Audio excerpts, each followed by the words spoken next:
안녕하세요. 저는 올해 40대 초반이 된 한 남자의 아내입니다. 제 입으로 이런 말을 하기는 좀 뜨거운 말일 수도 있지만 솔직히 제가 봐도 저는 타고난 좋은 몸매와 호감형 얼굴을 가지고 있습니다. 결혼 전에 저를 따라다니는 남자가 정말 많았고 저와 교제하기를 원하는 남자들의 대시를 많이 받았지만 번번이 거절해야만 했던 이유가 있었는데 바로 엄한 집안 분위기 때문이었습니다. 항상 집에 일찍 들어가야만 했기 때문에 남자와 교제할 만한 시간이 별로 없었고 그러다가 제가 21살이 되면서 지금의 남편을 만나게 됐습니다. 처음에 이 남자를 만났을 때는 제가 연애를 하고 있다는 사실을 집안의 비밀로 했고 어느 순간 결혼할 때가 되어서는 집안의 엄청난 반대에도 불구하고 제가 너무나도 사랑하는 사람이기에 결혼을 하게 되었습니다. 남편은 저보다 7살이 많았고 저의 첫 남자이며 부부 생활에도 아무런 문제가 없어요. 그러나 문제는 결혼을 너무 일찍 했기 때문에 저는 아직 어리고 하고 싶은 것도 많고 욕구도 많았습니다. 특히나 밖에 나가서 친구들과 만나다 보면 제가 결혼했다는 걸 상상도 하지 못하고 저에게 다가오는 남자들이 정말 많았습니다. 연락처를 좀 알려달라거나 같이 술을 마시러 가는 게 어떠냐는 말이었죠. 처음에는 그런 게 신기해서 즐기기만 했는데 어느 순간부터 그런 게 너무 많아지니까 거부감이 들었습니다. 제가 일찍 결혼해서 당시에만 하더라도 결혼한 친구가 주변에 한 명도 없었습니다. 그러다 보니 친구들이 나이트에 가서 놀았던 이야기를 한다거나 남자친구와 만나고 헤어지는 이야기를 들으면 부럽기도 하고 저도 처음에 남편을 만났을 때의 그런 설렘을 다시 한번 가지고 싶다는 생각을 하기도 했습니다. 그러다가 정말 제 인생에서 큰 사건이 하나 터지게 됐습니다. 3년간 남편만 보고 살았던 저에게 한 번의 외도로 인해 저의 인생이 180도 달라지게 됐습니다. 정말 의도적으로 바람을 피운 것은 아닙니다. 저는 실수라고 말하고 싶지만 어느 순간에는 저도 제 자신을 주체하지 못하고 있더라고요. 제가 20대 초반이었을 때 그때까지만 해도 저는 다른 남자를 만난다는 것은 범죄라고 생각했고 인간으로서 쓰레기 같은 행동이라고 생각했습니다. 그날도 여느 때와 다름없이 퇴근하는 남편을 위해 요리를 하고 있었어요. 현관문 열리는 소리에 남편을 맞이하러 달려나가니 울상을 짚고 들어와 한숨을 쉬는 남편에게 놀라서 물어봤습니다. 자기야, 무슨 일 있어? 아, 속상해. 오늘 휴대폰을 잃어버렸지 뭐야. 그 휴대폰은 산지 얼마 안 되었고 할부도 아직 많이 남아있는 상태였습니다. 저는 아쉽지만 그냥 잊어버리라고 얼마나 정신없게 일했으면 휴대폰을 다 잃어버리냐고 남편의 엉덩이를 토닥여주고 다시 하나 더 사면 된다고 위로했습니다. 그런데 문제는 그 다음 날에 남편 번호로 저에게 전화가 왔어요. 여보세요? 저희 가게에 휴대폰 맡기고 가신 가족분 되시나요? 네, 누구시죠? 어제 가게에 방문한 손님이 휴대폰을 맡기고 술을 20만 원어치 먹었는데 계산도 안 하고 휴대폰을 찾아가지 않으셔서요. 여기 저장된 번호로 연락해봤어요. 저는 처음에 그 말을 듣고 남편을 의심했지만 그럴 리가 없다고 생각했기 때문에 알아보니까 누군가 휴대폰을 주워서 가게에 맡기고 외상으로 술을 먹은 것이었습니다. 가게 주인은 휴대폰을 찾아가려면 술값을 가지고 술집으로 오라는 말을 했습니다. 돈은 아깝지만 그래도 남편이 알면 좋아할 거라는 생각으로 약속한 시간에 맞춰 택시를 타고 술집을 찾아갔습니다. 그때 시간이 오후 5시 정도였는데 제가 갔을 때 그곳은 이제 막 가게를 오픈하고 있었어요. 문 앞에 주인으로 보이는 젊은 남자가 있었습니다. 휴대폰 찾으러 왔다고 말하자 가게에 있다며 지하 2층인 술집으로 저를 데리고 갔습니다. 휴대폰을 확인하자 남편 것이 맞았는데 20만 원을 주기에는 너무 아까웠습니다. 솔직히 저희 남편이 잘못한 게 아니고 이걸로 술 먹은 다른 남자가 잘못한 건데 왜 그 돈을 제가 물어줘야 하나 싶더라고요. 그러다 문득 그 남자의 외모를 살펴봤습니다. 머리카락은 굉장히 길었고 통이 큰 바지를 입었으며 자기 사이즈보다 적어도 몇 개는 더 커 보이는 와이셔츠를 입어서 그런지 꼭 무슨 힙합하는 청년처럼 생겼더라고요. 걷는 걸음걸이도 껄렁껄렁하고 팔에는 문신이 보였는데 깔끔한 정장만 입는 제 남편과는 정반대의 자유로운 느낌이 많이 풍기는 사람이었습니다. 생긴 것만 보면 제가 좋아하는 얼굴상으로 제법 잘생겼지만 옷 입는 게 영 마음에 들지 않았습니다. 저도 제가 왜 그랬는지 모르지만 갑자기 그 남자에게 한 가지 제안을 하게 되었습니다. 저기 혹시 관심 있으면 술값 20만 원치만큼 오늘 그쪽이랑 같이 시간 보내줄 수 있는데 어때요? 솔직히 이건 정말 어처구니 없는 제안이었습니다. 말하는 동시에 저는 얼굴이 빨갛게 달아올랐거든요. 그 남자는 놀라는 듯 하다가 갑자기 술집 문을 걸어 잠그면서 저에게 다가왔습니다. 그 남자는 저에게 묻더군요. 그 말 진심이에요? 정말 하고 싶어요? 저는 20만 원이라는 금액이 아까운 것도 아까운 것이지만 그 남자에 대한 호기심이 더 컸던 것 같습니다. 그래서 그냥 한 번쯤 시간을 보내는 건 어떨까 하는 생각이 들었던 것이죠. 저는 다시 한번 말했습니다. 진심이죠. 대신에 오늘 일은 확실하게 비밀로 해줘야 해요. 그리고 오늘 딱 한 번만이에요. 그렇게 그 남자와 갑작스럽게 가게 안에서 시간을 보낸 후에 휴대폰을 돌려받고 집으로 돌아왔습니다. 이것이 제 첫 외도의 시작이었습니다.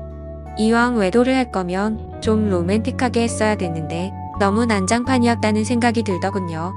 그날 밤 이후로 술집 주인은 저에게 가끔 연락을 해왔지만 저는 연락을 받지 않았습니다. 막상 외도를 해보니까 그다지 좋지도 않았고 오히려 다른 걸 더 느껴보고 싶다는 생각이 들었기 때문입니다. 그 뒤로 저는 남편 외에 다른 남자를 만나는 것에 대해 호기심이 생겼어요. 아는 사람을 만났다가는 남편이 알게 될까봐 걱정이 되었고 집에만 있는 저로서는 다른 남자를 접할 기회가 쉽지 않았습니다. 그러다 생각지도 않았던 사람과의 일이 벌어지고 말았습니다.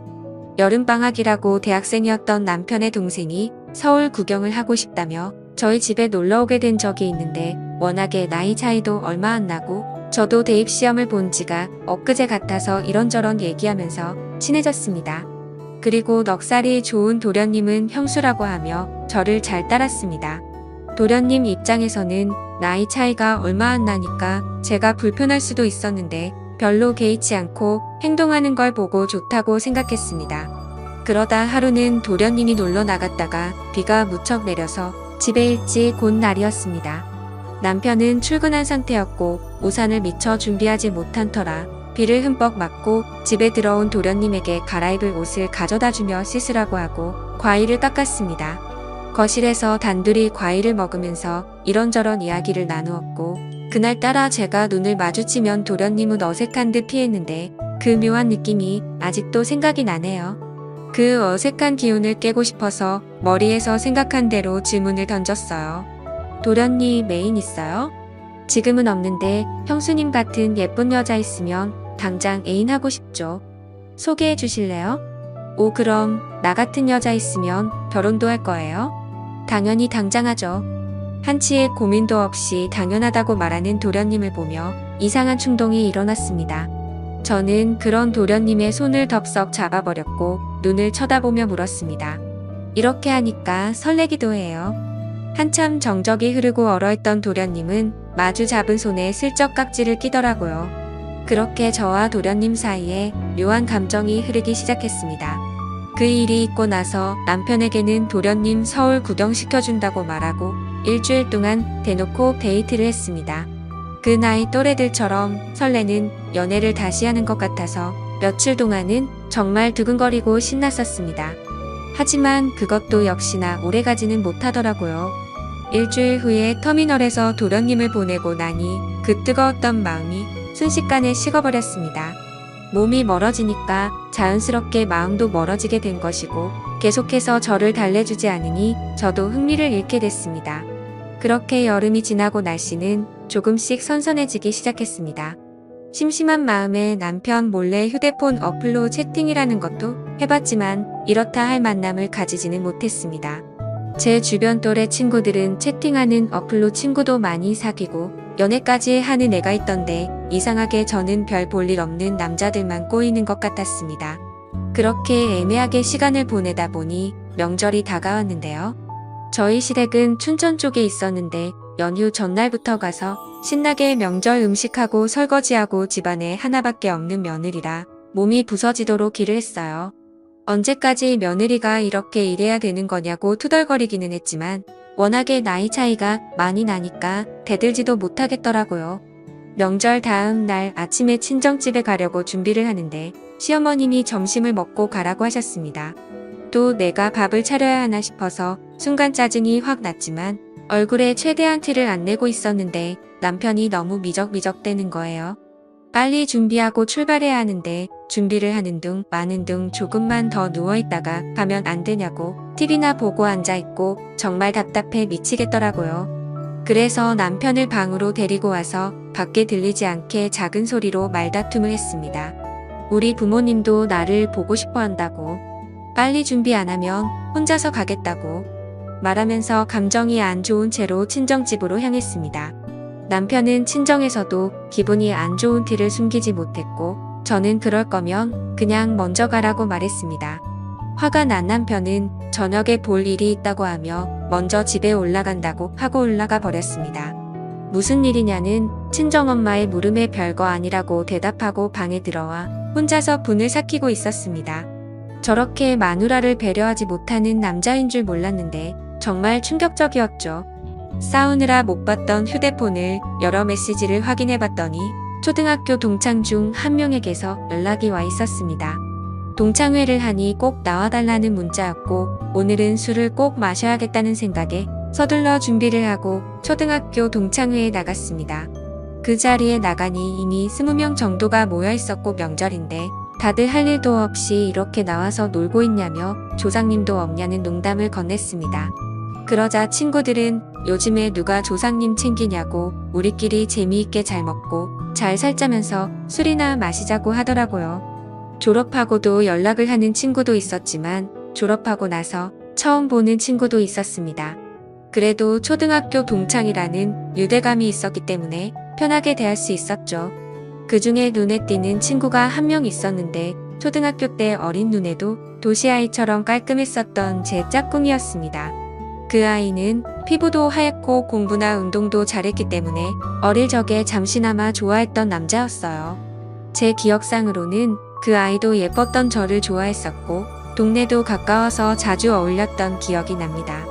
문방구에서 같이 과자를 사 먹으면서 집에 같이 가기도 했었고 지금 생각하면 유치한 편지도 주고받았었는데 오랜만에 보니까 훨씬 더 반갑고 기분이 좋았습니다. 그 친구는 6학년 때 전학 가서 그 이후로는 처음 봤고 멀리서 봐도 어릴 적 그 모습이 상당히 많이 남아있어서 그때의 설렘이 새록새록 기억났습니다. 저는 반가워하며 그 친구 가까이 가서 말을 걸었어요. 어머 건우야, 어떻게 연락 한 번을 안 했어? 안 그래도 너 결혼했다는 말 들었는데 연락을 못 하겠더라. 그 친구와 계속해서 대화를 하면 할수록 저는 그에게 점점 빠져버리고 말았습니다. 제가 아마 결혼을 하지 않았다면 꼭 이런 남자와 연애를 했을 것 같다는 생각이 들 정도로 마음에 드는 친구였거든요. 이 친구랑 따로 나가서 술을 마시고 싶고 오늘 밤만이라도 짧게나마 설레는 감정을 느끼고 싶었지만 저는 결혼한 여자였고 그 아이가 저를 나쁜 여자로 볼까봐 신경이 쓰였어요. 술자리가 끝나갈 때쯤 애들은 하나둘씩 빠져나가기 시작했습니다. 저 역시 집에 가야 할 때가 왔어요. 제가 인사를 하고 나오자 그 남자도 따라 나왔고 택시를 잡으러 같이 걷기 시작했습니다. 슬며시 제 손을 잡아오는 그 남자를 쳐다보니 저를 보며 웃고 있더라고요. 오늘은 완전히 끝나버린 줄 알았던 설레는 감정이 다시 살아나기 시작했고 그렇게 손을 잡은 채로 저희는 한동안 말없이 걸었습니다. 우린 서로 끌어안다시피 해서 길을 걸었어요. 택시를 타면 금방 헤어질 것 같아 너무 아쉬워서 걸어서 집까지 갔습니다.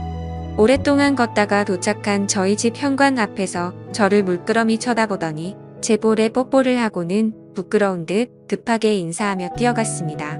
남편하고도 안 좋은 상황에서 그를 만난 건 정말 사막의 오아시스를 찾은 기분이었어요.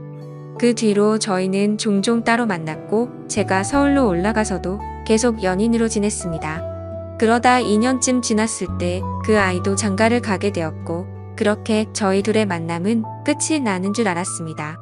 저도 중간중간에 다른 남자도 몇 번 만나봤고요. 하지만 정말 사랑이라 느낀 건 그 남자가 유일했던 것 같습니다. 우리는 결국 재회를 했고 40이 넘는 지금까지도 몰래 만나고 있습니다. 저의 두 번째 서방님이고 이제 더 이상의 다른 사랑은 원치 않고 두 남자만 바라보며 살아보려 합니다. 너무 어린 나이에 결혼을 한 게 문제인 걸까요? 저도 가끔씩 제가 왜 이러는지 모르겠지만 도저히 빠져나올 수가 없습니다. 솔직히 말하면 왜 빠져나와야 하는지 잘 모르겠습니다. 이렇게 어리고 아름다운 나이에 기억에 남는 연애도 못 해보고 결혼해서 답답하게 살다가 갈 바에는 이렇게 뜨겁게 사랑하는 게 더 남는 장사가 아니냐는 생각이 듭니다. 둘 중에 어떤 남자를 선택하고 싶지는 않아요. 상처 주는 여자가 되기는 싫거든요. 그냥 이렇게 두 남자를 바라보면서 사는 것도 충분히 가능해서 이렇게 살아가려고 하는데 무슨 큰 문제라도 되는 건 아니겠죠. 제 마음속에는 방이 두 개이기 때문입니다. 오늘의 사연은 여기까지입니다.